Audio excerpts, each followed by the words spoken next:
Tonight on KPBS Evening Edition, cleaning up the water in Imperial Beach. Local members of Congress say they have a plan, how it involves freeing up more than $1 billion. And fast-track deportations. The Trump administration expands who can be removed without seeing a judge. How the new rules extend beyond the border. They were in the way, they were tripping hazards, they were blocking the public right-of-way, people couldn't walk. Hauled away during downtown's busiest weekend of the year. Why the city says all these scooters had to go. Between writing it and recording it, it took about 2 months, and as soon as it aired, within 48 hours, producers were calling me to make it into a film. And how a story on This American Life led to a critically acclaimed film now playing in San Diego. KPBS Evening Edition starts right now.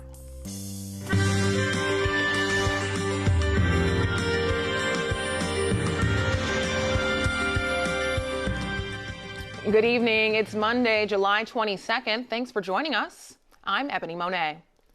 The goal is to expedite deportations by bypassing the courts. KPBS reporter Max Rivlin-Nadler explains new changes to immigration rules that extend well beyond the border. The new rule, which goes into effect Tuesday, would expand a policy known as expedited removal nationwide. It allows the Department of Homeland Security, which also includes CBP and ICE, to arrest and then remove a person living in the U.S. without legal permission in a matter of days or even hours. The Department of Homeland Security says it's taking the step to better deal with the years-long backlog of immigration court cases nationwide, as well as the influx of Central American asylum seekers at the southern border. Normally, immigrants facing deportation in San Diego would have the opportunity to see a judge to fight their removal in a courtroom like this one here in downtown San Diego. Under the new rule, they'd be able to be removed within 24 hours without ever having to see a judge to fight their case. Immigration lawyers say this practice infringes on the civil rights of their clients by denying them a chance to argue their case in front of a judge. Expedited removal had only previously been narrowly applied to immigrants arrested along the border who had been in the U.S. for less than 14 days. The new rule extends that time period to 2 years and makes it nationwide, not just along the border. For individuals who don't have that kind of documentation, that's definitely going to be, it's very scary. People already don't want to leave their homes and are afraid to open their doors. Maria Chavez is an immigration lawyer practicing in San Diego. She says the expansion of expedited removal will upend the American immigration system. It's going to impact everybody, those who are coming to apply for asylum and those who just want to come in to work. If they get caught, regardless of the reason, they're going to be subject to expedited removal proceedings.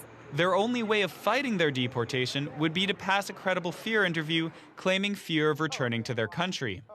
According to the new rule, ICE will be able to place anyone in expedited removal proceedings who have not affirmatively shown to the satisfaction of an immigration officer that they've lived in the U.S. for longer than 2 years.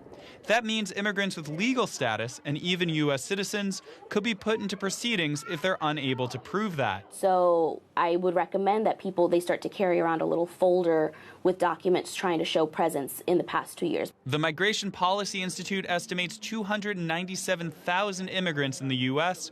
could be affected by the new policy. The American Civil Liberties Union, which has taken the lead in challenging the Trump administration's immigration policies, has pledged it will once again challenge the new rule in court. Max Rivlin-Nadler, KPBS News. This month, the Trump administration announced plans for immigration raids in nearly a dozen cities. San Diego is not on the list, but LA is. And in the meantime, ICE agents there continue their work. Yesterday, CNN reporter Paul Verkaman tagged along. The ICE field director in this sector emphasizing to us again and again this is a routine operation not connected to any threatened raids, and they said they did not do anything special for the CNN camera. They had 4 targets. They abandoned one of them due to time and distance, but they arrested all 3 of the other ones, and 2 of them sort of had a sense of resignation. One of them had reportedly been removed 6 times before. They also brought in a woman who was a legal resident, had a green card. She has 3 children, but they said that she had a criminal conviction for drug charges. She was extremely sad when we caught up with her inside a downtown detention facility. I have 3 kids born here, 10, 7, and 14. And they go to school, I go to work, regular life. In light of your separation from your family, if you could, talk to the judge or anybody right now, what would you tell them? That my kids need me. And they need me.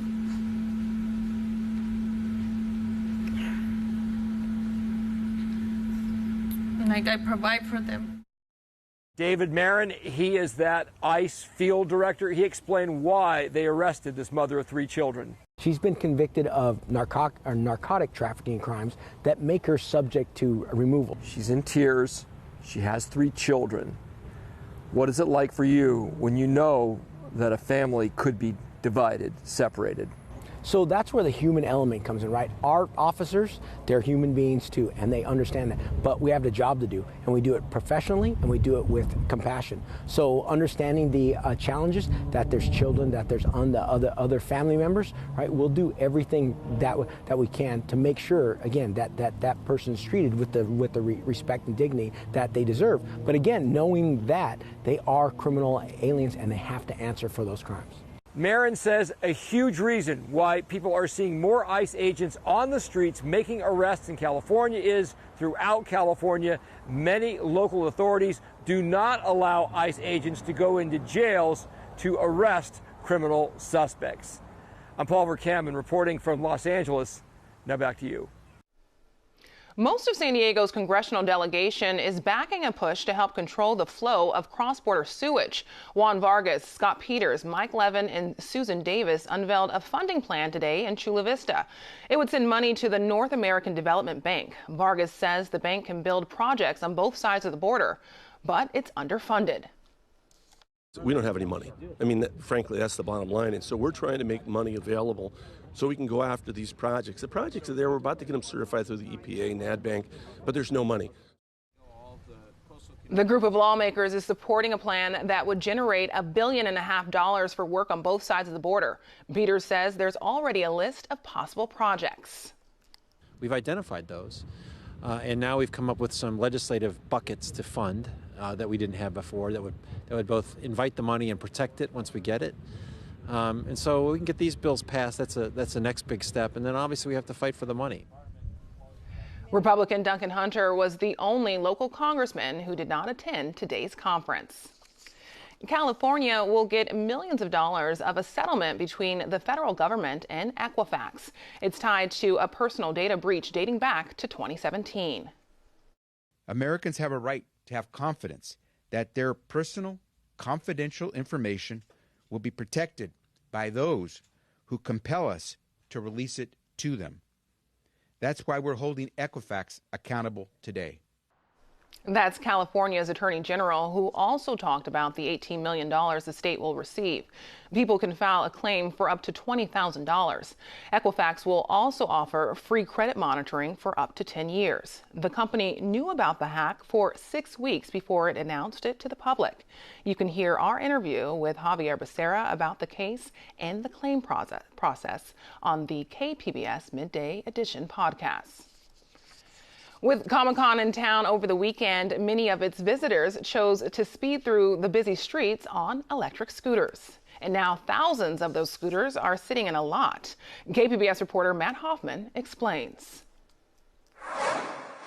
Yep, Lyft has scooters, but many of its and other companies were impounded during Comic-Con. The city says these things were not supposed to be in the area, so they cracked down big time, as you can see, impounding more than 2,000 of them. When they're not in compliance with the ordinance, we go out and get them. Birds, limes, lifts, skips, and jumps are packing the city lot, thanks in part to a new law that restricts where scooters can be left. And they're supposed to be parked in the parking corrals. During Comic-Con, there was so much traffic. The corrals were full. The sidewalks were full of people. We just needed to keep them moving and clear them out so that no one got hurt. The city says each scooter and bike costs $65 to get out of impound.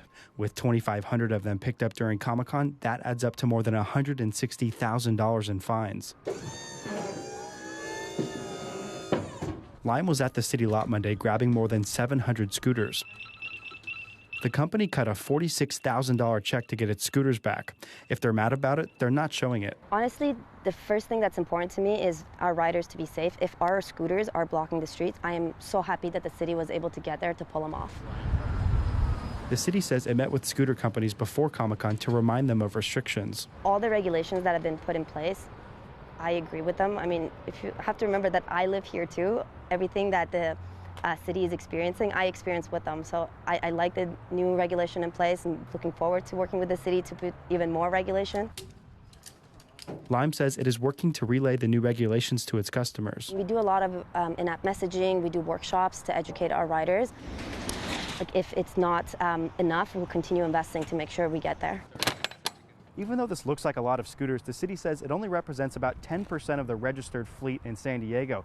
Now, the companies have 30 days to pick these up. If not, the city could auction them off. Matt Hoffman, KPBS News. The state is updating its fleet of air tankers to better respond to major wildfires. 7 of these planes will be positioned across the state. The addition makes CAL FIRE the first firefighting agency in the world to operate its own air tankers. Pilots are training on the new aircraft before they're being put into service.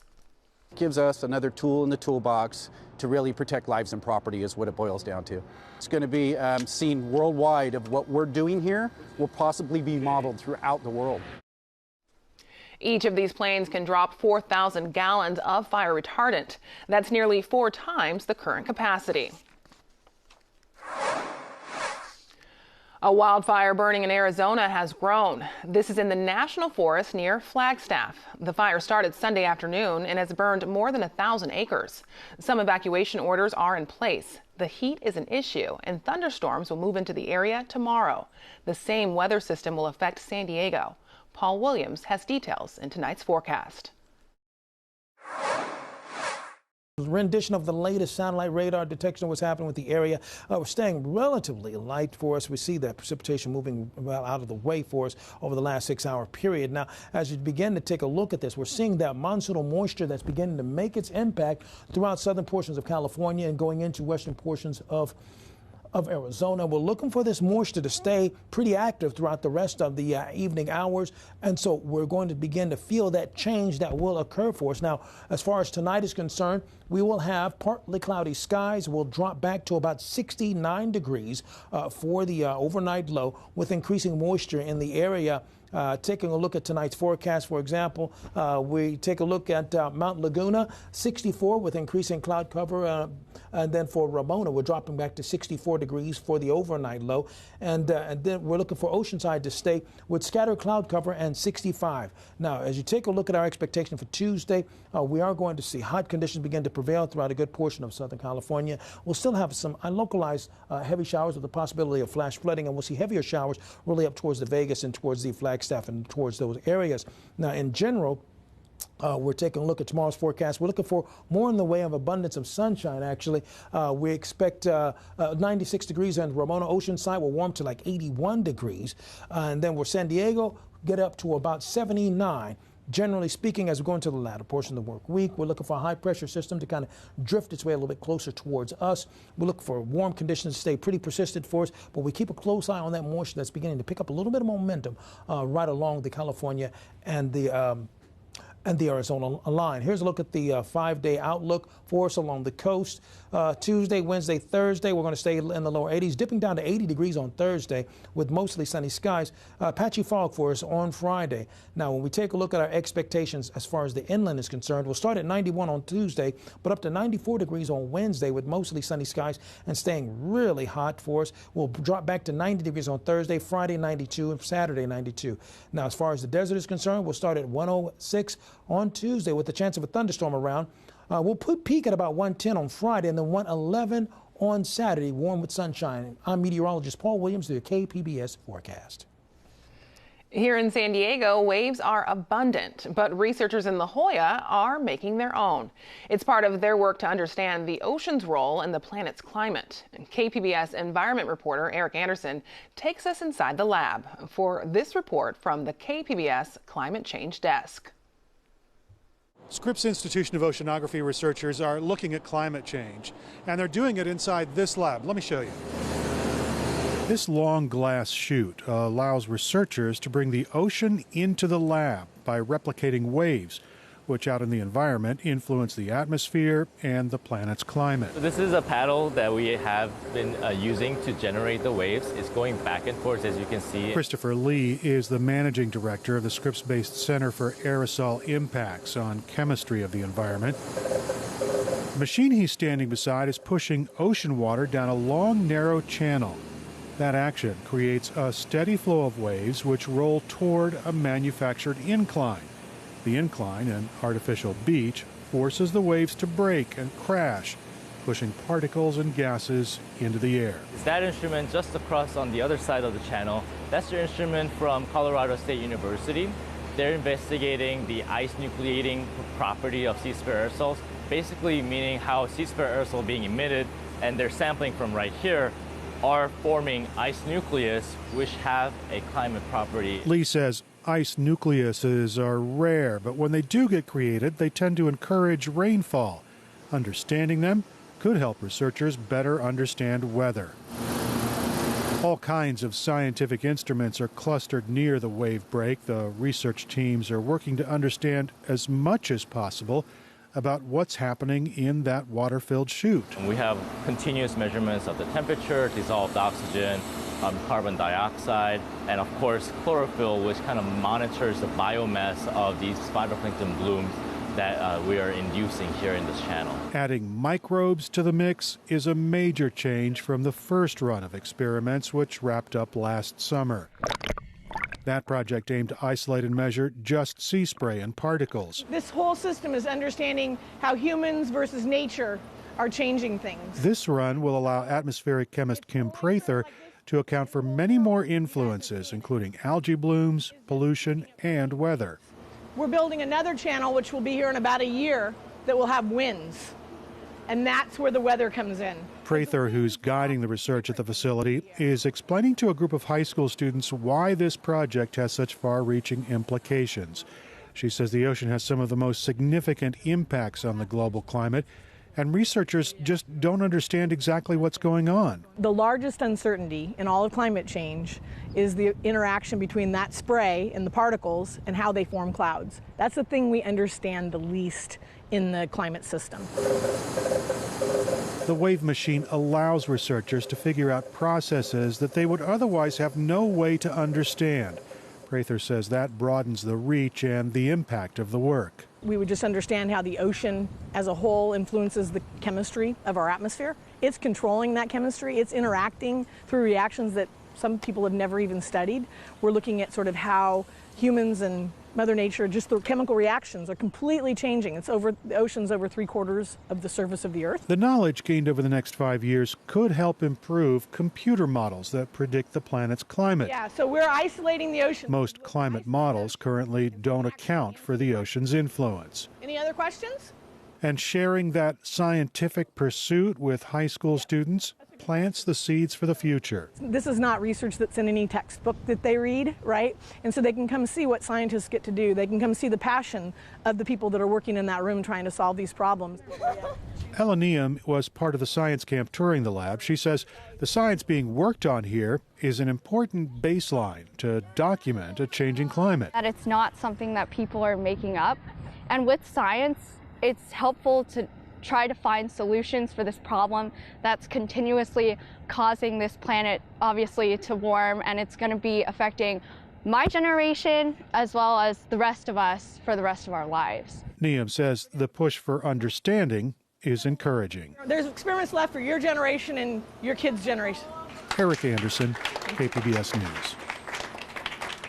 I'm Amna Nawaz. Tonight on the NewsHour, a massive wave of protests rocks Puerto Rico as residents try to force the resignation of the island's scandal-plagued governor. That's coming up at 7 after Evening Edition on KPBS.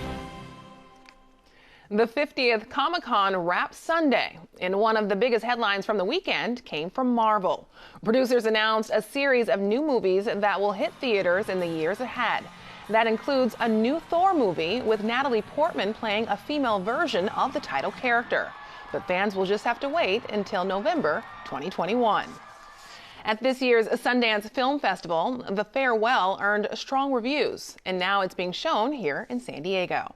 KPBS arts reporter Beth Accomando talked to director Lulu Wong about making a film inspired by her own life. Lulu, your film is advertised on the poster as based on a lie, so explain what that means. Well, it was my way, I guess, to say this is based on a true story, but even the true story itself is about a lie that was told to my actual grandmother. What's wrong, Dad? Please tell me. Your Nan is dying. She doesn't know, so you can't say anything. The family thinks it's better not to tell her. Why is that better? Chinese people have saying, when people get cancer, they die. The lie was that we were all coming home to China for the wedding of my cousin, but in fact the wedding was staged by my family as an excuse to see my grandmother and say goodbye to her because she had cancer and the doctor told her she had 3 months to live.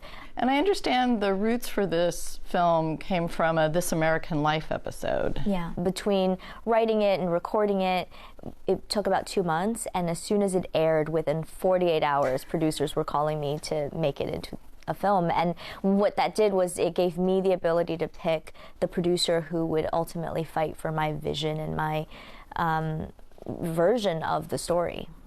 And what was it about the story that was most important to you in terms of what you wanted to convey? I wanted to convey that it's not a story where there's a right or a wrong. It's not a story about plot. It's a story about what it feels like as a family when you are separated by an ocean and you start to change based on the country where you move to. You start to have different value systems. And then what it means when you go back to your home country and you see the differences between you and that family that you left, and you still love them, but you see the world in very different ways. And so I didn't want to tell a story where it was all about the wedding and the banquet and the broad comedy of that, or even, it's a very high concept story and a lot of hilarity ensues, but it was very important to me to portray a specific type of humor and not a kind of humor where you're making fun of people or laughing at the family, but where you really are sympathetic to what they're going through. Well, I really like the way, because once they get to China, the couple that's getting married almost become like background elements. Yeah. Like scenes are happening in front of them while they're getting these wedding pictures taken. That's the brand of humor I was going for because, weddings in some way or another are a type of performance, right, that we put on for our families, for our friends. And especially in China, that's the case. And at the same time that performance is going on of, the grandma herself putting on this show of a wedding because she's so proud, the rest of the family is putting on a different kind of performance. They're performing a wedding for grandma in order to hide the truth that she's dying. And I think the juxtaposition of those two things is what made it both poignant and funny at the same time. Now, the character that Awkwafina plays is kind of an alter ego for you? I suppose you could say that, yeah. And so were you born in China and then grew up mostly in the United States? I was, yeah. And one of the scenes that I thought was really effective was when Awkwafina's character confronts her uncle, I believe, about keeping the secret. Like, shouldn't we tell her? It's our duty to let her know what's happening. And he points out kind of the cultural differences. Mm-hmm. And can you talk a little bit about those kind of cultural differences that you wanted to highlight? Yeah, I think there's a fundamental difference between Eastern and Western culture. And I'm sure you can make a similar comparison with many cultures that are non-American, non-Western, where I think that in America, we very much value the individual, freedom, truth, which all surround the values for an individual. But in China, I won't speak for everybody else, but in China, it's very much about the collective. It's about family, it's about society. And there's this notion of the things that we do to carry someone's burden for them, that it isn't up to them to decide, how do I deal with this, and I must know so I can choose how to do it. But there's, just a collective vision, and that's what's so beautiful, but it also comes with its own challenges and pressures. All right, well, that sounds great. Thank you very much for taking some time to talk with me. Thank you very much. The Farewell opened in San Diego over the weekend. You can listen to the full interview on Beth's Cinema Junkie podcast. Now here's a recap of tonight's top stories. A fast-track deportation policy is expanding. The Department of Homeland Security will now include those who arrived by boat or plane. Until now, it had only applied to those who crossed illegally by land. It targets people in the U.S. for less than 2 years. Local Democratic members of Congress are working on a package of bills that address the cross-border sewage problem. It would boost funding for the North American Development Bank, which covers cross-border projects. The money would also pay for cleanup costs. Thousands of scooters were removed from the downtown area during Comic-Con. Scooter companies collected them today, paying a $65 fee per scooter. They were parked in unapproved areas. The city says it met with the companies prior to Comic-Con to talk about the new rules. And you can find tonight's stories on our website, kpbs.org/evening edition. Thanks for watching. Have a great night.